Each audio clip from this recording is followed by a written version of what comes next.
Yo, what up guys, it's Flark, and let's talk comps. Should be very exciting. We've got the PvP talent rework, the double legendaries, and of course the force set that changes your inherent class just enough that there could be new synergies or new comps that arise as a result of that, meaning you could see some different stuff this season. Now, you might have been able to see some different stuff last season, but we weren't even in the meta, and RMP and Ret Warrior were just so powerful, and Jungle were so powerful as traditional comps that no other comp that could have really had a chance to rise really did.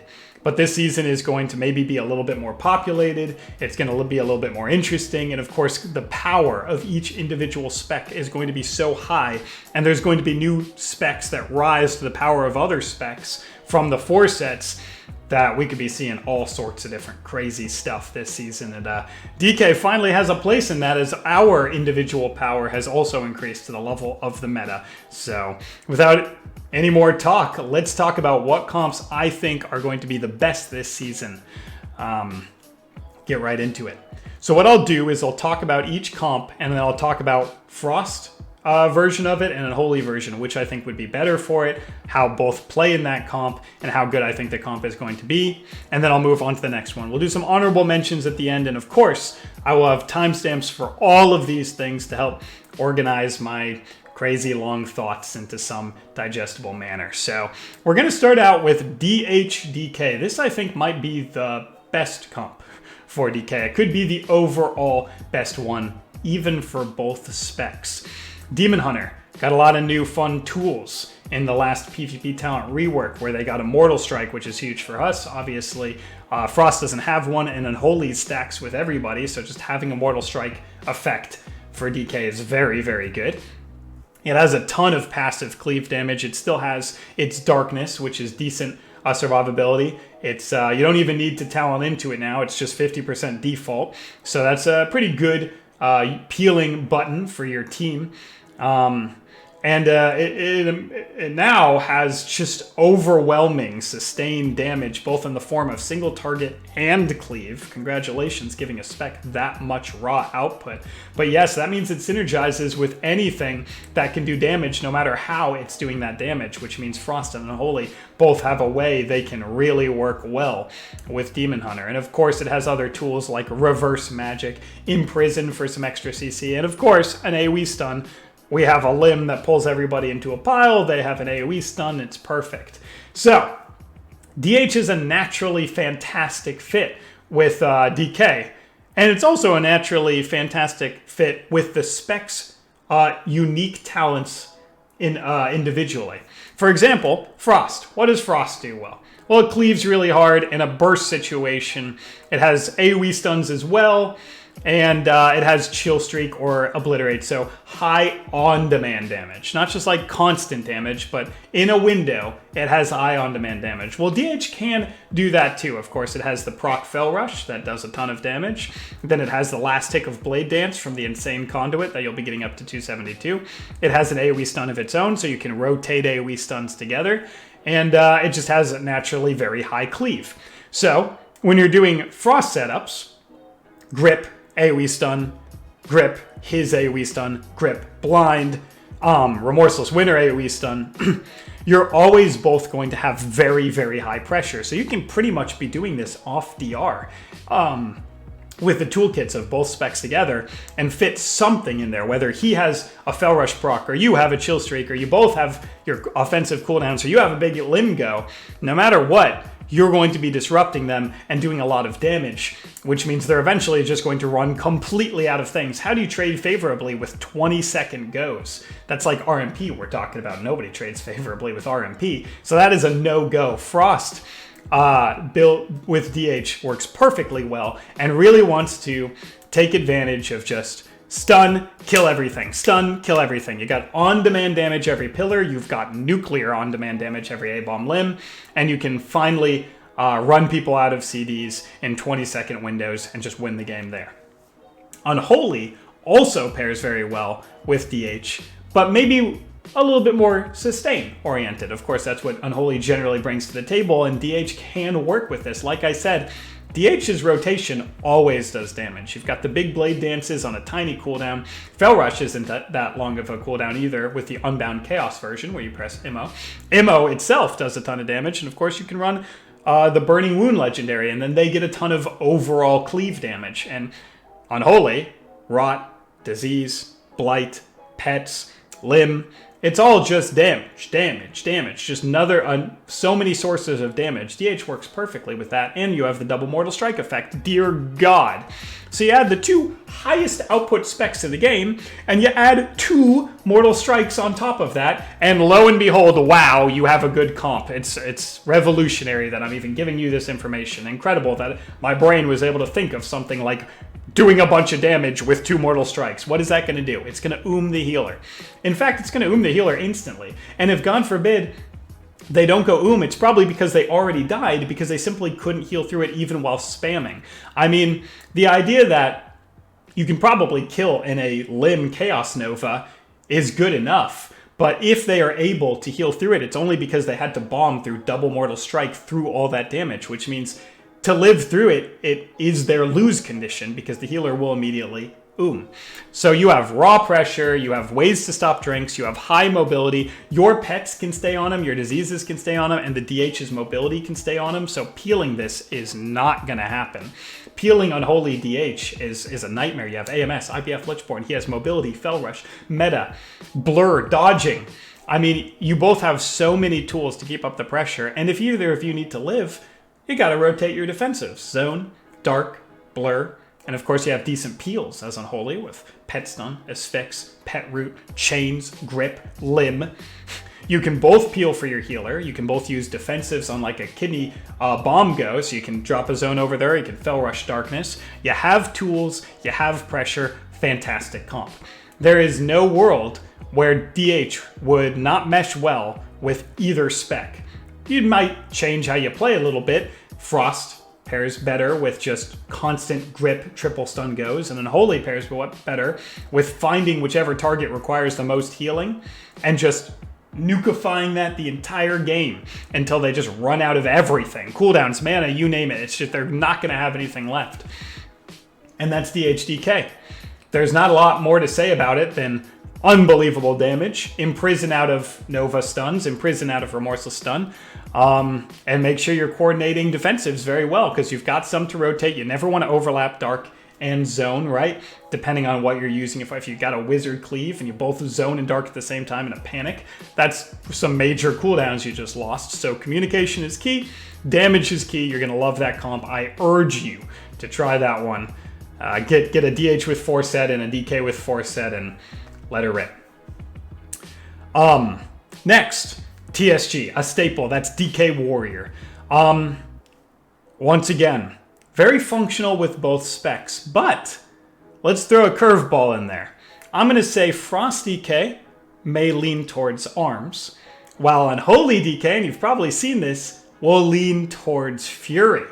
Fury with the 4 set, with the double legendary, with all the sustained damage that it brings to the table, with the Mortal Strike that pairs with Unholy Mortal Strike, you got another unlimited damage kind of setup.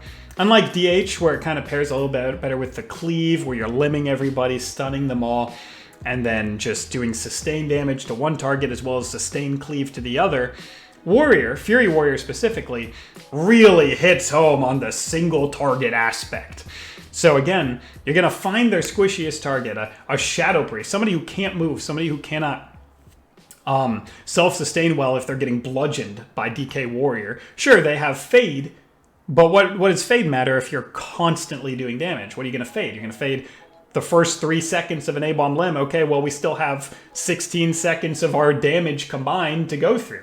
All right, and then you get Disperse, and now all of a sudden they have no defensives in the first beginning of the game, right? So you pick that target that can't get away easy, that's very susceptible to sustained damage, and you just grind her. I mean, at that point, both Fury and Unholy don't have a lot of peel tools or extended CC chains, so this comp is going to be the, hey, how much PvE single target can we do to this training dummy that we found? Will it run them out of mana before they find a way to cross-kill us, right?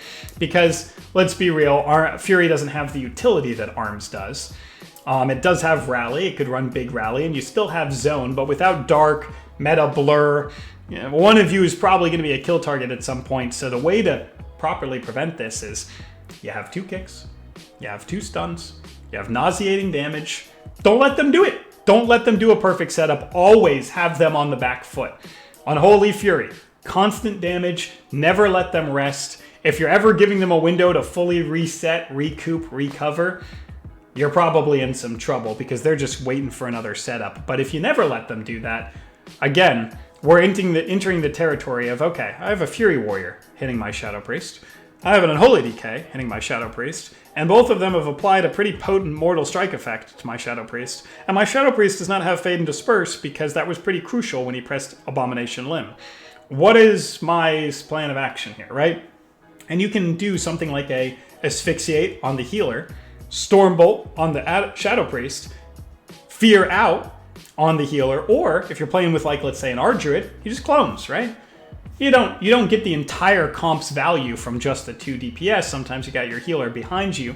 And because Fury and Unholy don't have that many CCDRs they can work with, you're generally going to be looking for like a stun into Hex from an Rsham and a stun into Clone while you do nuclear single target damage the entire time. A very, I think, easy comp to work with. It might be hard to find a very talented Fury Warrior with 4-set that will queue with you, but if you can find something for this underrepresented cleave, we could call it Fury Unholy, the power is going to speak for itself. The second you guys both have 4-set, remember, 4-set is key for so many of these new comps to thrive. That is the biggest change of this season, and you can't say, well, Unholy Fury is bad, I tried it. The season really hasn't even started yet. The changes are not out if you do not have 4-set. So, wait for that. Try it out. But on the other side, you got an old classic, Frost DK Arms Warrior. Now, Arms Warrior has that big front cleave with the now Spear double legendary paired with Unhinged. Unhinged is an insane cleave during Bladestorm, and Spear is a fantastic way to keep them in your Bladestorm while doing insane cleave, because it increases your critical strike damage, which increases the critical strike effect of Mortal Strikes that you proc from Bladestorm, and yes, now you're starting to see the compounding synergies that makes Arms a bludgeon of an AoE spec, which perfectly synergizes with your favorite AoE spec, right? Frost DK. Frost DK will do very scripted things, grip them into a spear, grip them into a absolute 0 stun spear, A-bomb limb them into a spear with Remorseless Winter Stun. It's all the same stuff. The idea is get as many players on the other team into a spear as possible, and then kill them. Because they can't get out of it. They can't even do anything because they're stunned. They can't get out of the Bladestorm. They can't get out of the Chill Streak. They can't get out of the A-bomb limb cleave. They can't get out of the Sweeping Strikes cleave. Arms, Frost, Kyrian Spear, there you go. You got exactly what you want out of TSG. Will it be as good as last season? That's hard to tell. Last season, TSG was a little weaker because of the DK side. Now it might be a little weaker because of the Arms Warrior nerfs. But then you have all this compounding synergies of both of them getting double legendaries, and you're thinking, well, maybe it'll just be stronger overall regardless. So that one's going to require some experimentation, of course. Double legendaries just came out today, so we are going to try Spear Unhinged Arm Warrior with Frost DK running A-bomb limb, and of course, Absolute Zero, because when you're playing with something without an AoE stun, you generally want to grab that AoE stun yourself. The second one, you're going to run Dead of Winter and Absolute Zero, because it's so important that you get a lockdown in that spear. Of course, the spear keeps them in, but they could still press some defensives or some counter pressure. If they are stunned in a spear, they come out of the stun reeling, right? They come out of the stun and they haven't pressed anything, so they're low health, and they realize they still can't get out because they're stuck in the little tether effect of the spear. That is what creates the torrent of unwinnable situations. So, Frost DK Arms Warrior plays very similar to how it plays last season, except now you got a spear on top of it. And Unholy Fury TSG, a brand new concoction, but so simplistic in nature, where you both try and do as much damage as possible to one guy. You should be able to set up some cross CC with Stormbolt on the kill target, and of course, Asphyxiate on the off target into a Fear, into a mind control, into a clone, into a hex, some form of CC from your healer should be very, very beneficial. Now, of course, Fury, hard for me. I'm not a Fury master here, but I think Venthyr would be a very, very good pick. Of course, that's the sustain-oriented Fury set, is that Venthyr with the Venthyr Legendary. You could also run Spear still. It's not like Kyrian would be that much worse for Fury. You can still get that crit damage. You can get that tether effect, which is great for keeping them in all the Unholy pets. You know, sometimes they get a little sluggish. They're not as quick to get to people. If you can keep them in Unholy damage, that's a huge thing.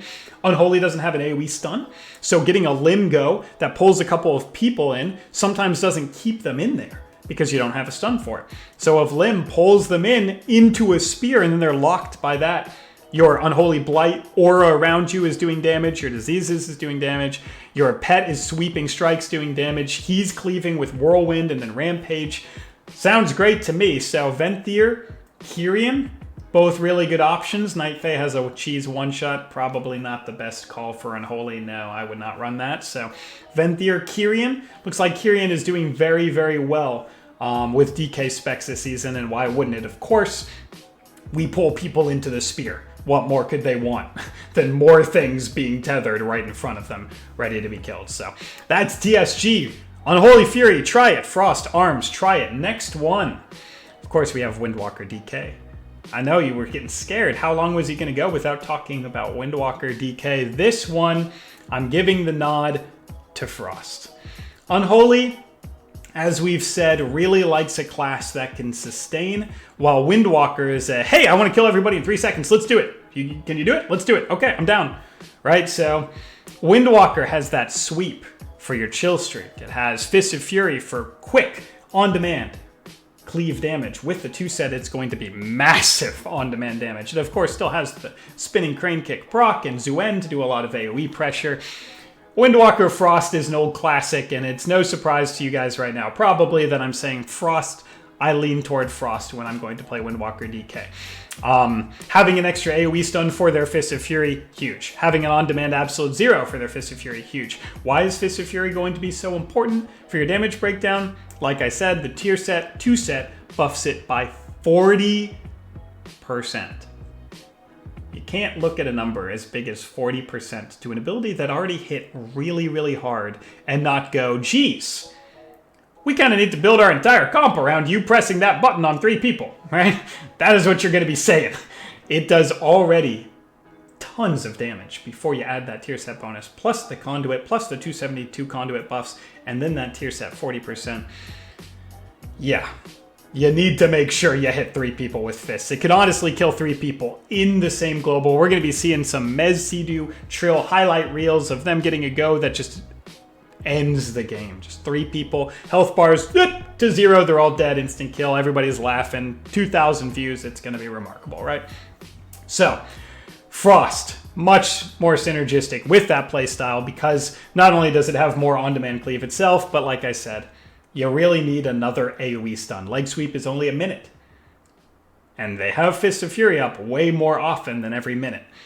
Dead of Winter stun, absolute 0 stun. You're going to run both. It seems silly because they have their stun, but you need as many stuns off DR as possible. So like the DHDK version, instead of just doing a scripted 1-minute go that they save something for, grip, sweep, grip, absolute 0, A-bomb limb, remorseless stun. You have 3 different ways of making sure that you get multiple AoE stuns, meaning how can you trade favorably into 20-second off DR goes? You can't. It's very difficult, and get ready to have some laughter with your Windwalker friends when you see his Fist of Fury did 80% of his damage and he killed them instantly in the opener. You're gonna love it.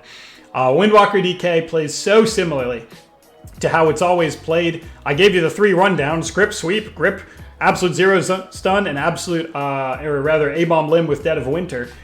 Other than that, make sure you're keeping them changed. Windwalker, very squishy. You don't have darkness. You have big zone. You're going to have to use it against RMP goes. But outside of that, you guys have no big defensive. So that comp is going to be Glass Cannon. You need to make sure that everybody is perpetually changed and that you're gripping anytime he tries to kite. because if they have uptime on him, he will eventually die. Windwalker is squishy. He's got Fist Parry and he's got Fort Brew and Port, but other than that, if you're not properly synergizing with him, his mobility doesn't matter. If they reconnect to him, he's dead. So Chains of Ice on everything. Talk to your teammate when he's rolling out, you grip him back. Then he rolls, they use a mobility to get to him, then they get gripped back, now they have no mobility to get to him again. He casts a few Vivifies into himself, a reverse harm, and you're good to go again. Windwalker DK, very glass, but with proper coordination and a great Windwalker monk, it really does rely on the Windwalker monk in this comp. You can absolutely stay alive to do some of the most absurd AoE bursts that you'll ever find in this game. So look forward to that for sure. Again, I'm not going to give an Unholy section to this comp specifically because I think Frost trumps it in every way. Does that mean Unholy Windwalker couldn't kill people? No. You still got A-Bomb Limb and a ton of damage. Of course you can, but I really, really do give the nod to Frost for Windwalker DK. I'm sure we're going to see Unholy Windwalkers out there, maybe even very high. If you put two really good players on the same team and they have a lot of damage, you can generally find a way to win. But my personal opinion, if you can play either spec, switch to Frost for that one. And now let's talk about some that have seen success, but maybe limited success, or just it's been a claim to fame and then dropped off, claim to fame, then dropped off, stuff like that. So we're going to first start with Shadow Priest. Shadow Priest paired with DK in BFA Season 4 was extremely impactful. And what was it generally paired with? Unholy. Wouldn't change a thing. Now we go from a Frost-oriented comp to an Unholy-oriented comp. Of course, you could pull everybody in with Frost and stun them and put the Void Jizz on the ground that coils everybody and do some damage like that. No. You're still going to play it with Unholy. You want to just do the classic go.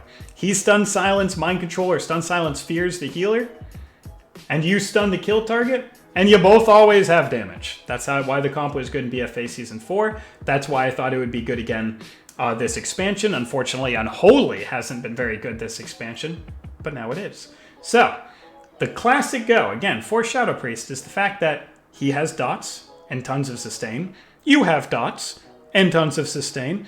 You always have damage, so you just CC them with hard CC, instant CC on cooldown. How do you stop it? If the Shadow Priest is stun silencing the healer, and none of it requires resource or cast time on a long range that he can do at any time, eventually the healer has to come out to heal because you both do a lot of damage. And when he does, stun silence the healer, asphyxiate the kill target. They were already rotting because the healer was trying to line the CC, and you guys do so much constant damage, and now all of a sudden you have to trinket one or the other, right? If you trinket the stun, he's silenced. If you trinket the silence, he sat the stun already. And that's a lot of pressure you can get in that window. So, stun, silence, fear, very, very impactful. Sometimes the kill target is just so disrupted, like there may be a Shadow Priest taking a ton of damage, or a mage that can't handle the sustain. You don't even need to stun the kill target. You could just asphyxiate into fear, stun, silence, fear, asphyxiate into fear. Asphyxiate into clone from your healer, asphyxiate into hex. You can just make the CC chain off DR never ending. You don't have to only have it on Shadow Priest cooldowns. It's generally situational based on how the matchup is going. Generally, you'll do that hard setup where you cross CC, but let's say you just need the healer has no trinket, the DPS does. It doesn't matter if you asphyxiate the DPS, you just say, do you have stun silence? No, I don't. I have it in 20. All right, I asphyxiate the healer. You clone out, we win game. And you do stuff like that, right? So it is just the never-ending everything comp. While we had some never-ending CC, or rather damage from Fury Unholy, we didn't have never-ending CC. With Shadow Priest, and they have a spammable Mind Control, by the way, you have just damage that's just coming. It's just by nature of the comp, damage is coming. But also, you have CC that's just going to come.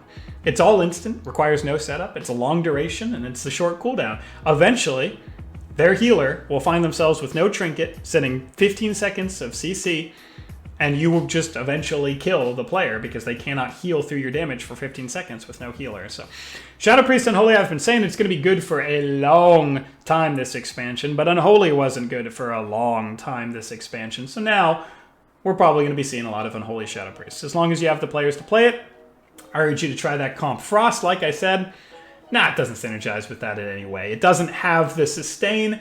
Your goes are way too scripted with that, and it's not that good. So, Frost Shadow Priest, no. Unholy Shadow Priest, yeah, try that. Now we'll talk about Boomy DK, also something that's had weird, limited success, and sometimes very high, sometimes what even is this comp? I think it could very well be decent with both specs. I think it could. So let's do a little comparison here, use a metric. I said DHDK would be very good with both specs. I'm going to say this comp is going to be good with both specs, but not at that level. So while you could play it with either spec, both versions should be weaker overall than DHDK, but they're both at least some semblance of viable no matter which spec you choose to play with it. Why? Well, Frost DK Boomy can just pull everybody in, stun them all, beam them all, and cleave like crazy. Most scripted go ever, but you do it on cooldown. You generally play it with like an HPAL, especially with their 4-set buffs, giving them huge AoE heals. And he just throws a Hodge when you don't have the on-demand AoE stun. So the first one is Grip, Absolute Zero, A-Bomb Limb, Beam, do a bunch of damage, and then swap to whatever has the lowest health. And then the second one with just Pillar, where you don't have your on-demand Absolute Zero stun, is Hodge, Grip, Hodge, Remorseless Winter Stun after into a beam. And it's just like, what it does is you do a ton of cleave, like Frost DK comps are known for, but then Boomies can hit anything. They don't require this long setup, they don't require sustained damage, they can just pick a target, like a laser, and just fire Star Surges at it whenever they want. So instead of just requiring you to just pick a target and try and kill that target with CC on the others, you can do that crazy cleave go, and whoever suffered the most damage as a result, whoever seems to have the least amount of CDs or just health available, swap and throw a Killing Machine Obliterate and a Star Surge, double Star Surge into that target. You're pretty much setting up this AoE stun so you can play a gambit. You can roll the dice. Who is going to be the lowest guy? Can I get a kill on one of you? It's you. You're 40% health. Double Star Surge, Obliterate, dead. All right, that's how you want to play that comp. You do that crazy AoE go, and then you just target acquired, locate, zero in on the person who suffered the most from that go, and you finish that person off. Whether it's the healer or one of the DPS, it does not matter. That comp doesn't matter if you're going healer, doesn't matter if you're going DPS, it doesn't matter if you're going melee, it doesn't matter if you're going caster, it doesn't matter if you're going hunter or rogue or HPAL or Rsham. It's just whoever suffered the most problems from that AoE go that you set up in a beam with all of your cleave damage is going to be your immediate target, and Boomkin is the perfect target swapping spec. That's why you play this way with Boomkin specifically. Seems like it would be great with like Warrior too, but nothing can really pool Astral Power and send 3 Star Surges at a 45-yard range across the map, quite like the guy that does those things, right? Boomkin is the ultimate swapper. 3 Star Surges, across the map, 45-yard range, does a ton of damage, can crit for 20, 25k. On a bad day, you know, you can find a target and kill it, and that's Boomy DK. Frost version. Unholy version is very experimental.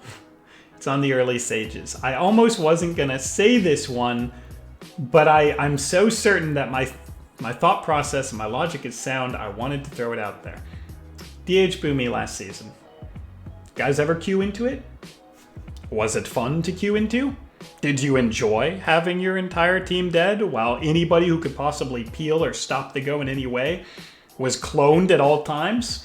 With Boomy having fast clone, Boomy having a lot of sustain with those Star Surge target swaps like I said, and Unholy having a lot of sustain, it's very similar to how DH Boomy was just played, right?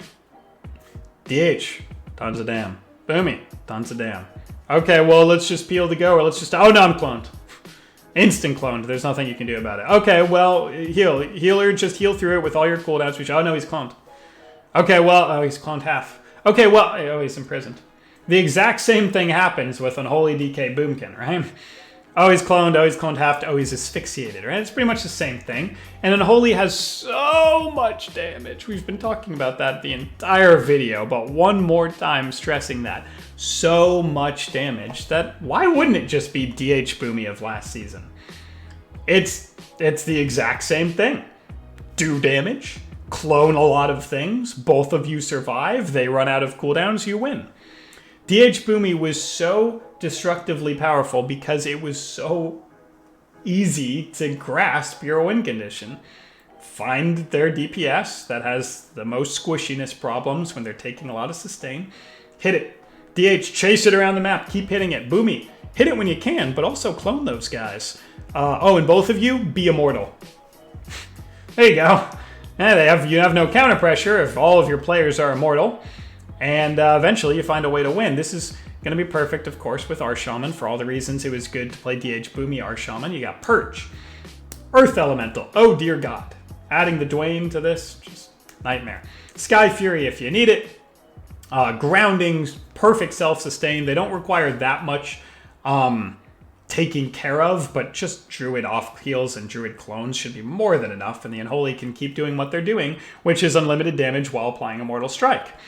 Of course, you can even run Necro Aura for that comp and just increase the damage front load, just like Kyrian was doing when Kyrian was the reason DH Boomy was so good. Now you play with Necrotic Aura, you get a very similar effect, and you both have unlimited damage. The 4-set is so helpful for both of those specs in that situation. Forget saying, okay, well, you don't have Kyrian, so it can't be that good. Just replace Kyrian with Necrotic Aura in a 4-set, you got the exact same comp. It's going to be good for those reasons if it's good. Like I said, still think DHDK would be better. But man, if you got a Boomy friend and that's what you want to try, either spec should pair. Totally different reasons why. Unholy Boomy is DH Boomy, and Frost Boomy is cleave them all, see what happens. And that's Boomkin for you. So we're getting close to the end of what I think will be the best comps. And then we're going to talk about the honorable mentions. But let's talk about, since people are really bringing this to my attention a lot, let's talk about Ret DK. I've had the privilege of playing this with a very solid Ret Paladin recently, and it, to my shock, went really, really well. And I was trying to figure out why that was. Because Ret Warrior is clearly good because the Arms Warrior can keep the Ret alive, and they do nuclear damage and burst windows. And if you can't kill anybody and you're constantly taking 200 to 300% of your health bar per second, you generally find a way to lose. But Ret DK doesn't quite have those same synergies. We don't have Intervene for him, we don't have Rally for him, we don't have Fear for him. But it went so well. Why? Why would that go so well? Well, Necro Ret does a lot of cleave. Frost DK benefits cleave more than Arms Warrior does. Spear is nice, but A-Bomb Limb is better. And you still have Grip Absolute Zero for when he does 2 back-to-back proc Divine Storms and possibly a Wake of Ashes when you have tier set. That's one reason. The other reason, after DK got some big survivability buffs with the stamina increase from your tier set, and Warrior got some defensive set nerfs, right? You got defensive stance was nerfed again. It's actually possible that DK is more survivable overall and thus requires way less attention. So that actually in turn helps Ret survive because you're less susceptible to swap to the DK. Oh crap, I have to burn Iron Bark Overgrowth on the DK. Wait, now I have nothing for the Ret. Yeah, sure, we don't have Intervene for him, but we do have really high self-sustain for him. So any class that's naturally paired with a DK generally has a little bit of survivability buffs because the healer never has to burn anything on the DK. And of course, we still got Zone. The problem generally becomes, well, what do you do against melee damage? But Frost has AoE stuns, so double melees actually get nukified by proc Divine Storm, Dead of Winter, proc Divine Storm, Absolute Zero. So Ret's addition of playing Necro Ret and getting proc Wake of Ashes from their set bonus means all of the value of Frost damage and Frost AoE damage and Frost AoE setups is now that much enhanced. And some of the nerfs to Warrior plus the buffs to DK sustain mean that Ret might not be just dying every time in our comp, because if you can focus all the healing cooldowns on the Ret, then you should be able to keep them alive.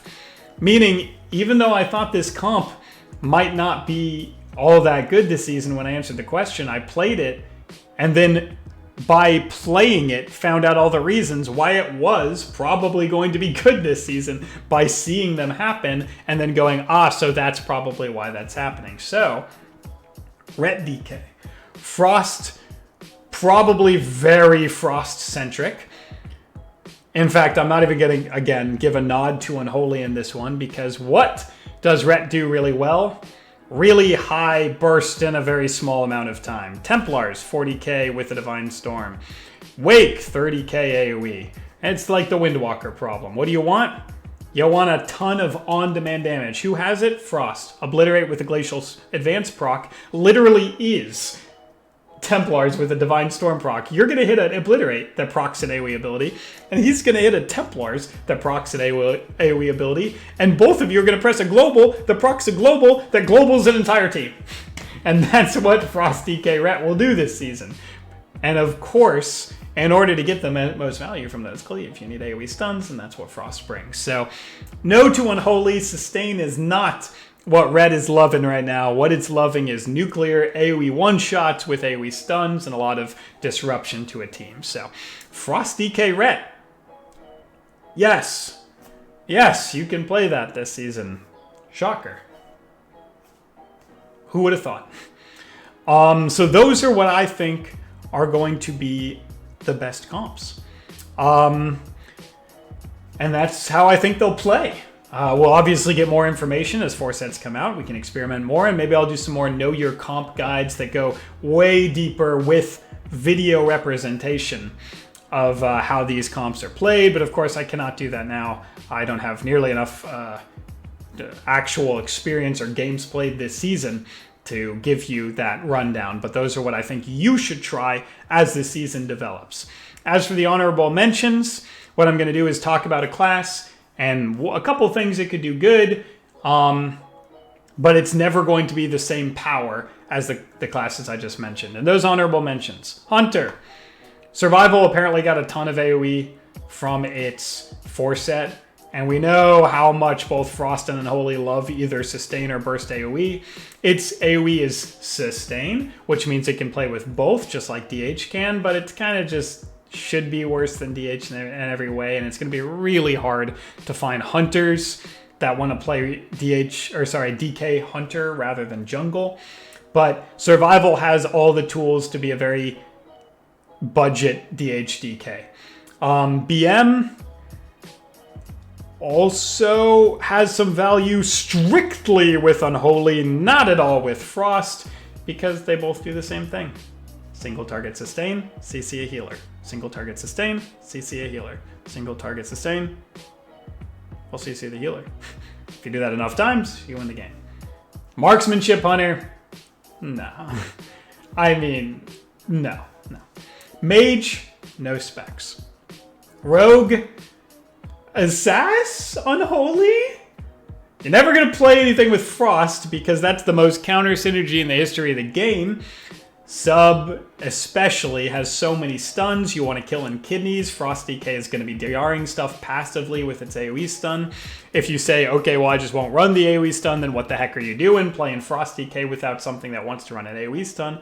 But Unholy Assass, doesn't that give you the most single target unpeelable garbage you've ever seen vibes?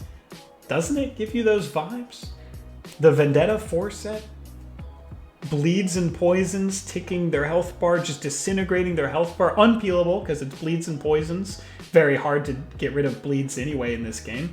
Unholy damage, very unpeelable, the single target damage. You asphyx an off target and kidney the kill target.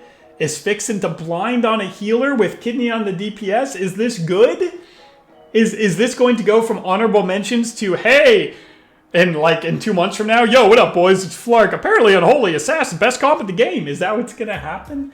The problem is, how do you find an assassination rogue to play with? They're going to be queuing with mages. I don't know how you're going to get one, but if you can snag one, it's probably one of the most underrated comps you could play. Asphyx into blind on the healer, kidney on the kill target, vendetta, both of them do nuclear sustain unpeelable damage. What is a team supposed to do? Okay, so you wall on that. Guess what? They both still have damage for the rest of eternity. Now you've just blown your trinket wall, and the other guy trinketed blind, and next setup, you just lose. You just lose. It's kind of like what RMP does to you, but without all the value that a mage brings, but with way more damage. Seems pretty nuts. I'm not sure if that's going to be me being overly optimistic and nobody will even try it to see if it's that good, or if it's going to be an update video in 2 months saying, wow, that ended up being like the best spec ever. Anyway, do not play any rogue spec with Frost. Just don't ever do that. Never. Warlock. Wanted to put this in the main comps thing. There's so much value there, but we haven't been able to see it the entire season. So I'm putting it honorable mentions with an asterisk, because we just haven't seen any DK lock, because neither of them were really good in any other season. Unholy and the most lock specs were lower tier. So we don't have any information on this. But like always, Unholy Affliction, geez, that's a lot of sustain. Frost Destro, geez, that's a lot of AoE burst when you group everybody together in an AoE stun and put Havoc on one and bolt 3 people. Wow, that's really good. When you Havoc bolt 2 players on their team when they're taking chill streak damage and AoE cleave from an A-bomb Limgo. Yeah, that's really good. Also Infernal stun on there. Oh, and by the way, Infernal does a ton of AoE damage. Frost DK Destro, Unholy DK, Aflock, Demo is an enigma. I refuse to even touch that. Who fucking knows? I don't know. You tell me what's good with Demo lock. I'm not answering that. And that's really about it. We could give the rest of the classes and specs a nod, like what does Ellie do? Well, it does a lot of single target damage. Put it with Frost DK. How about Enhance? What does that do? Does some cleave. You can make a budget turbo with Frost DK Enhance. But at this point, we're just saying all of the things that we've already heard before. If you grip people into a pile and stun them, and then the other person cleaves, you do a lot of damage. And I think I've touched on what I really feel are going to be the best comps this season, or what comps could come out of the woodworks if given the proper time to shine. Maybe I'll give a little nod to Frost DK Enhance, because it does sound really good to pull everybody into Enhance Cleave with all the bonuses that they're getting this season, and the double legendary giving them Doom Winds and Super Chain Harvest, meaning they're going to Chain Harvest for every single go. Okay, so yes, you're starting to get what I mean. All of the borrowed power systems and the PvP talent rework makes it so almost every comp has some way they can zero in on a win condition. And that's why we should be seeing more comps. Are we going to see all of these comps? No, there's not even enough DKs in the game to play all the comps. But you're going to be able to find something unique that you have not played before that you're like, whoa, we're winning a lot of games with this. This is a blast. And that is a result of all of the changes finally compounding in a meta where DK is good to give you a way to synergize with more than just Windwalker DK. That's my thoughts. I really hope that helps in some way. Please experiment this season and try this stuff out for yourself. I really do like that this video was me just holding up the talent screen while staring at my Orgrimmar talking. But hey, the timestamps will at least organize it a little bit better. I'm pretty sure all of my other guides have talked through all of the things that I'm saying. So I'll link them all in the beginning if you need a beginner's guide to kind of like get a feel for what I'm saying in these videos, or the advanced guide for how the borrow power systems work in Shadowlands 9.2. I'll link them in the beginning of the description. But otherwise, you should have all the information you guys need. Go get rank 1. You're going to have a blast. Enjoy your red dragon mount. I'll see you guys in a bit.